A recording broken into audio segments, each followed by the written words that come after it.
بسم الله الرحمن الرحيم. الحمد لله رب العالمين، والصلاة والسلام على سيدنا محمد وآله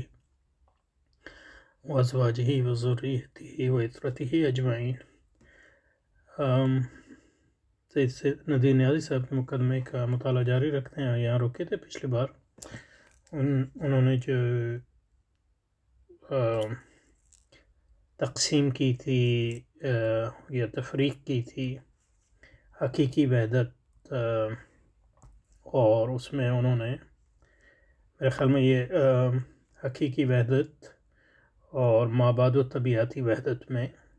تفریق کی تھی۔ یعنی مابعد و طبیعتی وحدت کا تعلق جو ہے مخلوق کی سطح کی وحدت ہے۔ سید نیازی صاحب کے مقدمہ جو ہے اس میں ہم نے کافی تنقید بھی کی اس پہ، لیکن اس میں اتنا وقت اس لیے صرف کیا کہ اس میں بڑی چیزیں سیکھنے کو ملتی ہیں، اور ان میں سے ایک چیز یہ بھی ہے، یعنی ان کی تقسیم جو انہوں نے کی ہے مابعد طبیعتی وحدت اور حقیقی وحدت۔ اور یہ جو ہے اس کو سمجھنا اتنا آسان نہیں ہے، کیونکہ حتیٰ کہ مطلب یہ کہ فلسفیوں کو تو چھوڑ دیں، مسلمان فلسفیوں کو تو چھوڑ دیں، حتیٰ کہ جو علم کلام میں بھی لوگ بات کرتے ہیں، یا چاہے وہ علم کلام جو ہے وہ معتزلہ ہوں، چاہے اشاعرہ ہوں، سنیوں میں اشاعرہ یا ماتریدی ہوں، یا ایون حنبلی ہوں، لیٹر حنبلیز، اب کا ان کو مطلب اس تقسیم کا اتنا فہم نہیں ملے گا، اور کیونکہ وہ فلسفیوں کے نہج پہ چلے تو مابعد و طبیعتی وحدت کو ہی مطلب انہوں نے حقیقی وحدت سمجھا، حالانکہ مابعد و طبیعتی وحدت جو ہے وہ اسٹل وہ ہنوز تخلیق کی سطح کی وحدت ہے، اور فلسفی جس کو مطلب یہ کہ خدا کہتے ہیں یا وحدت کا منبع سمجھتے ہیں، وہ سب مخلوقات ہیں، تو خالق تک تو پہنچے ہی نہیں ہے وہ۔ اس کی وجہ یہ ہے کہ ایک وجہ یہ ہے کہ یونانی فلسفے کے ہاں تخلیق کا کوئی تصور ہی نہیں ہے، تو جنہوں نے یونانی فلسفوں کو فالو کیا، اتباع کیا، چاہے وہ مسلمان ہوں چاہے وہ عیسائی ہوں، تو ان کی نظر سے یہ چیز اوجھل ہو گئی، اور وہ سمجھتے رہے کہ مطلب انہوں نے ان کے یہاں کوئی تخلیق کا تصور ہے، اور مطلب یہ تو پتہ تھا ان کے یہاں ان کے تخلیق کا عنوان و تصور نہیں ہے جیسے اسلام یا عیسائیت میں ہے، لیکن یہ اس کو اتنی اہمیت نہیں دی، اور وہ چیزوں میں وہ تفریق پیدا نہیں کی۔ تو یہ جو تقسیم ہے یہ بہت اہم ہے، مابعد و طبیعتی وحدت، یہ وحدت جو ہے فطرت کی سطح کی وحدت ہے، تخلیق کی سطح کی، اور حقیقی وحدت جو ہے وہ پھر وہی ہوتی ہے جب ہم خالق کا تصور لاتے ہیں، اور خالق اور مخلوق میں جو ہے بنیادی جو ہے فرق جو ہے اس کو سمجھتے ہیں۔ تو یہ پچھلی بار ہم نے کیا تھا۔ تو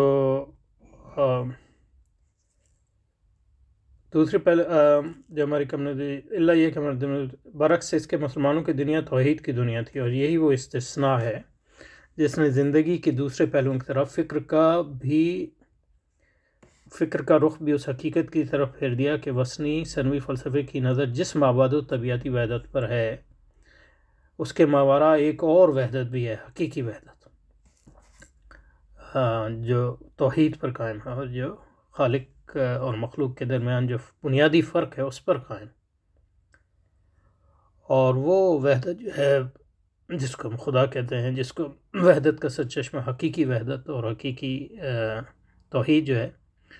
اور وہ ہستی جو ہے وہی عقل کا مقصود ہے، اور وہی جو دراصل فکر کا مقصود ہے، جس کی عقلی ترجمانی میں ان کی ذہنی کاوشوں کا اظہار، جس غور و تفکر میں اس کی صحیح قدر و قیمت ابھی تک متعین نہیں ہوئی۔ تو یہ مسلمانوں کے بارے میں کہہ رہے ہیں، یعنی اسلامی علوم کی جو صحیح قدر و قیمت ابھی تک متعین نہیں ہوئی، اور اس میں ان کا مطلب یہ ہے کہ قدر و قیمت کا تصور جو ہے وہ کچھ سیکولر بھی ہے، لیکن پھر بھی مطلب یہ ہے کہ وہ جو چیز کہہ رہے ہیں کہ اسلامی توحید اور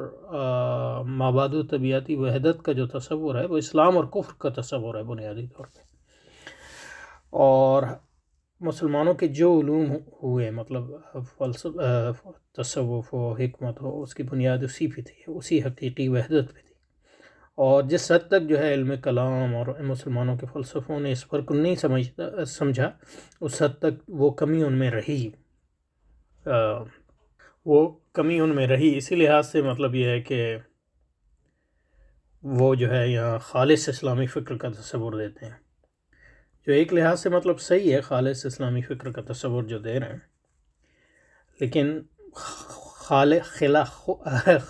خالصیت کے دو تصورات ہیں، ایک تصور جو ہے وہ صحیح ہے اور دوسرا غلط ہے، اس میں فرق کرنے کی ضرورت ہے، تو اس پر ذرا، تو جب ہم کہتے ہیں کہ جو وحدت ہے اس کی دو قسمیں ہیں، ایک مابعد و طبیعتی وحدت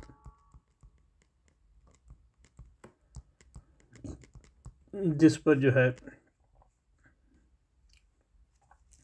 کافرانہ فلسفے جو ہے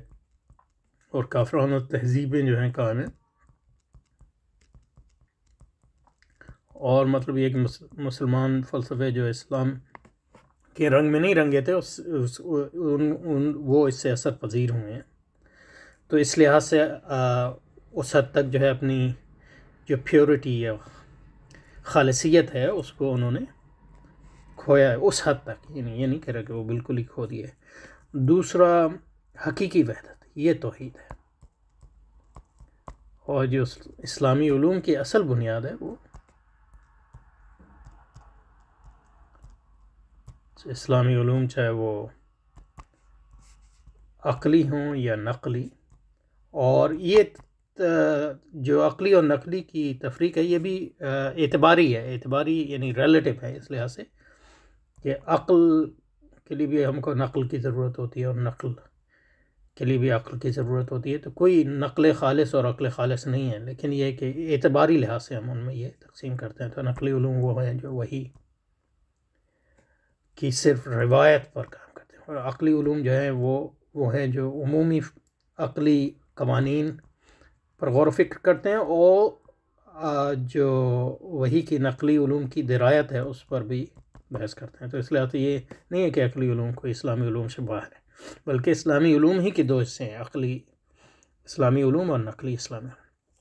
تو ان سب کی بنیاد جو ہے حقیقی وحدت یعنی توحید پر ہے، اسلامی علوم کی بنیاد جو ہے توحید پر ہے، توحید، اسلامی علوم چاہے عقلی ہوں یا نقلی ہوں سارے اس پر قائم، لیکن جو مابعد و طبیعتی وحدت ہے اس سے جو مسلمان اسلامی علوم متاثر ہوئے، جیسے فلسفہ، منطق اور کلام، اس لحاظ سے جو ہے وہ انہوں نے اپنی خالصیت کھو دی، تو اس لحاظ سے مطلب یہ ہم کہہ سکتے ہیں کہ اس حد تک خالص ہیں جس حد تک وہ توحید کے اس حد تک ناخالص ہیں جس حد تک وہ مابعد و طبیعتی وحدت کے تصور سے متاثر، لیکن یہ نہیں، خالصیت کا ایک اور تصور ہے کہ مطلب خالص کوئی ایسی چیز ہو سکتی ہے، پیورٹی، جس میں مطلب یہ ہے کہ غلطی کا کوئی امکان ہی نہ ہو، یا غیر اسلامی افکار جو ہے وہ بالکل اس میں نہ آئے ہوں، تو ایسا تو کبھی نہیں ہوتا دنیا میں، اور ایون جو اسلامی علوم یہاں ہیں وہ بھی ان معنوں میں خالص نہیں ہے کہ وہ بالکل جو ہے مطلب غلطی سے پاک اور مبرہ ہیں، کیونکہ یہ انسانی کاوشیں ہی ہیں ساری، تو خالصیت کا یہ تصور صحیح ہے، لیکن خالصیت کا یہ تصور کہ مطلب یہ کہ آپ غلطیوں سے پاک ہوں یا افکار باطلہ سے بالکل پاک ہوں، تو ایسا تو یعنی کبھی نہیں ہوتا اور نہ کبھی ہوگا، جو ہم فیصلہ کرتے ہیں وہ عمومی طور پر کرتے ہیں، تو اس لحاظ سے مطلب یہ جو پیورٹی کا ایک تصور ہے جو ہمارے ہاں جدیدیت کے، خالصیت کا ایک تصور ہے جو ہمارے ہاں جدیدیت سے ہی آیا ہے، تو وہ کہتے ہیں مطلب اسلامی علوم جو ہیں، اور اس میں مطلب وہ فکر جس کو،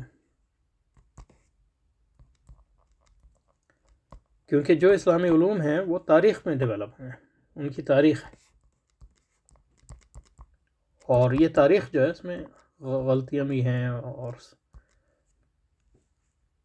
اس میں ثواب بھی ہے اور خطا بھی ہے۔ یہ صرف ہے کہ ثواب خطا سے زیادہ ہے،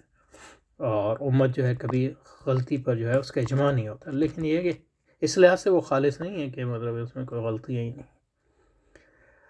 لیکن یہ کہ ہمارے جدیدیت کے زیر اثر خالصیت کا ایک تصور آیا ہے، جس میں وہ کہتے ہیں کہ پہلے تو رسول پاک کا دور تھا،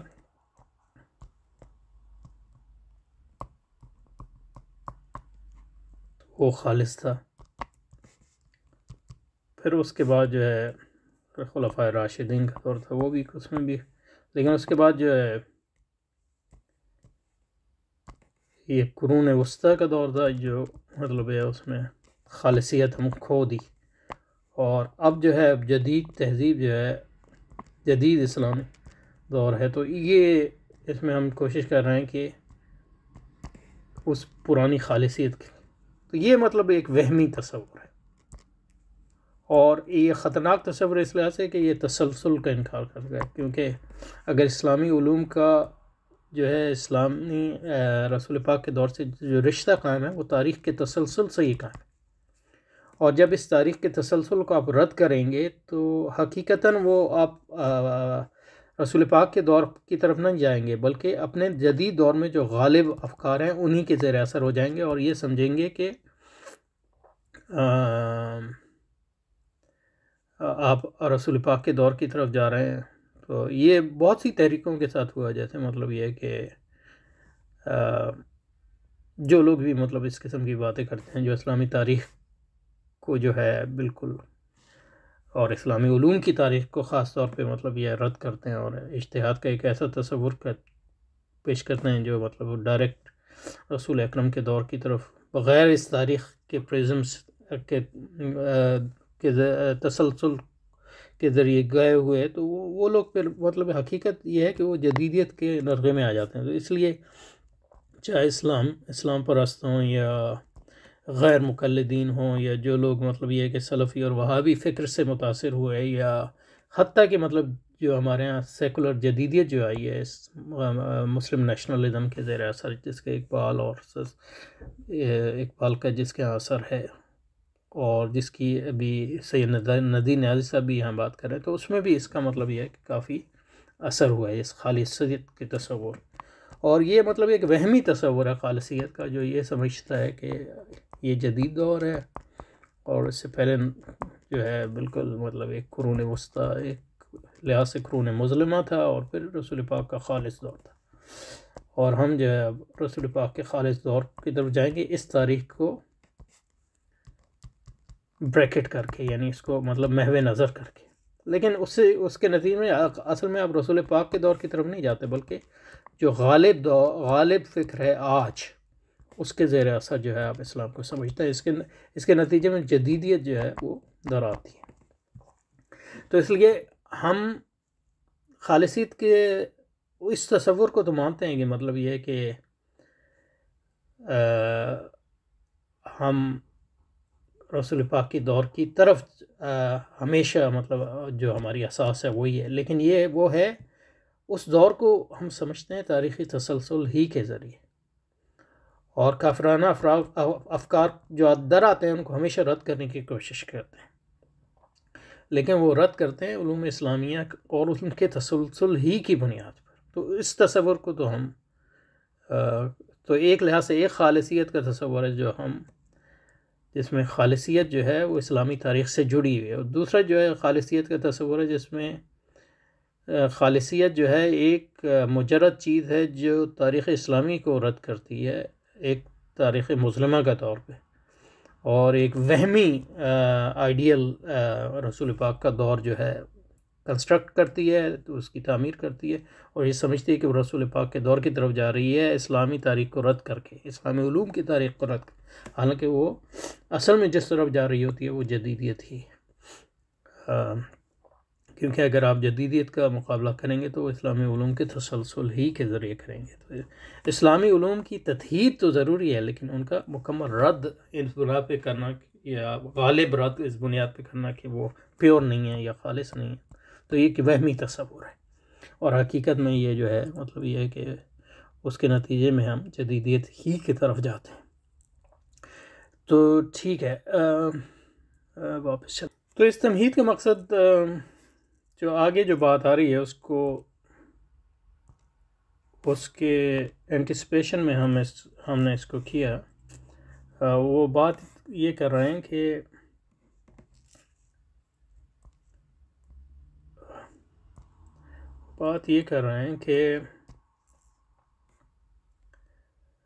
جو اچھا مابعد طبیعت وحدت پر اور اس کا مورا ایک اور بھی وحدت ہے، حقیقی وحدت، جو دراصل فکر کا مقصود اور جس کی عقلی ترجمانی ان کی ذہنی کاوشوں کا اظہار ہوا، جس میں غور و تفکر میں ہوا.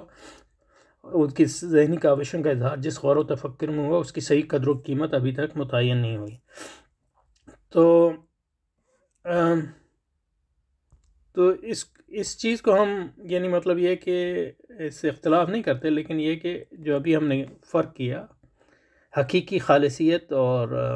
وہمی خالصیت میں، اس کے تناظر میں اس بات کو سمجھنے کی ضرورت ہے. اور اگلی بات جو ہے وہ کہہ رہے ہیں اس میں اس کا جھلک نظر آتا ہے کہ حالانکہ اس خالص اسلامی فکر کو اس فکر سے الگ کرنے کی ضرورت ہے جس کو تاریخ فلسفہ میں روایتاً قدیم اور جدید کے درمیان ایک واسطہ تصور کیا جاتا ہے، اور وہ قرون وسطیٰ یعنی قرون وسطیٰ. جس چیز کو جدید اور قدیم کے درمیان واسطہ تصور کیا جاتا ہے وہ قرون وسطیٰ ہے. تو اس قرون وسطیٰ یعنی اسلامی علوم کے یعنی آج کے دور اور رسول پاک کے دور کے درمیان کے دور کو مطلب قرون وسطیٰ اور اس کو واسطہ تصور، اس واسطے کو رد کر رہے ہیں ایک لحاظ سے. اور خالص اسلامی فکر سے لگتا ہی ہے ان کی مراد جو ہے قرآن اور حدیث کا بغیر ان علوم کے وساطت کے فہم، اور اس کا نتیجہ یہ ہوتا ہے کہ آپ وہ قرآن حدیث کا خالص فہم نہیں ہوتا، بلکہ یہ کہ وہ جدیدیت کے تناظر میں آپ قرآن کو سمجھتے ہیں. جیسا کہ علامہ اقبال اور خود ندی نیازی صاحب بھی اس بھور میں پھنسے ہیں اس کتاب میں، تو ہم دیکھیں گے اس کو. اور اس کی وجہ یہ ہے کہ وہ اسلامی جو قرون وسطیٰ کی اسلامی علوم کی تاریخ ہے اس کو ایک شک کی نظر سے دیکھتے ہیں، اور سمجھتے ہیں کہ وہ جو ہے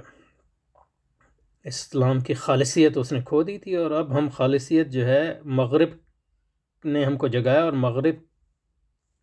کی جو سائنس وغیرہ آئی ہے اس کے نتیجے میں ہم اسلام کی خالصیت کی طرف واپس جائیں گے. تو یہ ایک غلط تصور ہے، کیونکہ جب یورپ میں بھی جدیدیت آئی تو اس نے کیا جدیدیت آئی اس نے یہ کہا کہ یہ جو قرون وسطیٰ کی تہذیب ہے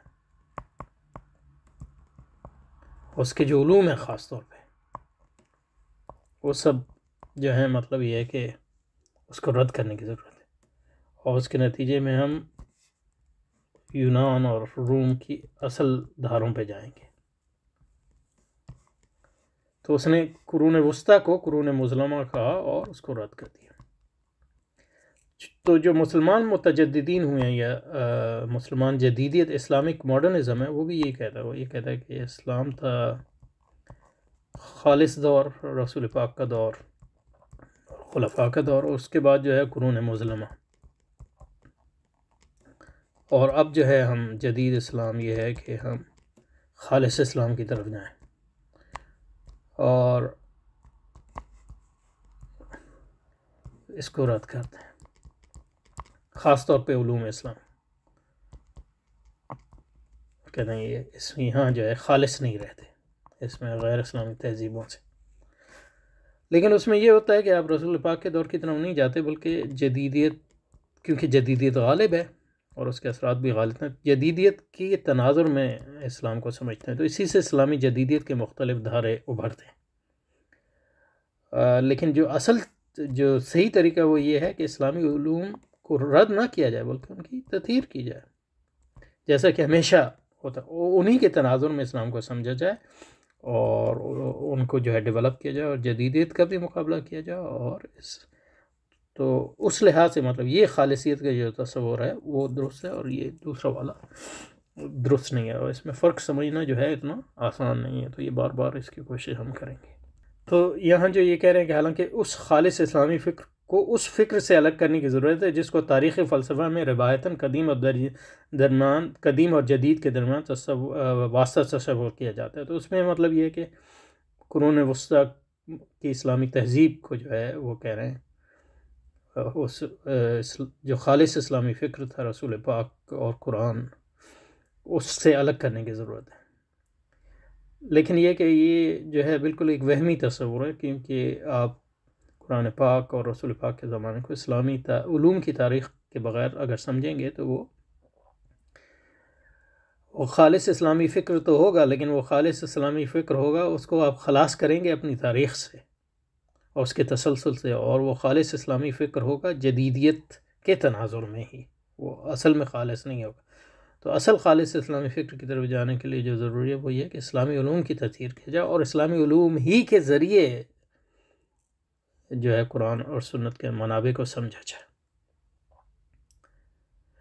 تو یہاں رکتے ہیں انشاءاللہ، اور اس اگلی بار جو ہے یہاں سے شروع کریں گے دراصل عالم اسلام میں، یعنی مطلب یہ ہے کہ یہاں سے شروع کریں گے دراصل عالم اسلام میں۔ تو یہ بنیادی طور پہ ہم نے پچھلی بار جو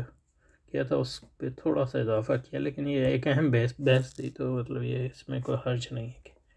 اس پہ جتنا بھی وقت صرف کیا جاتا۔ ٹھیک ہے۔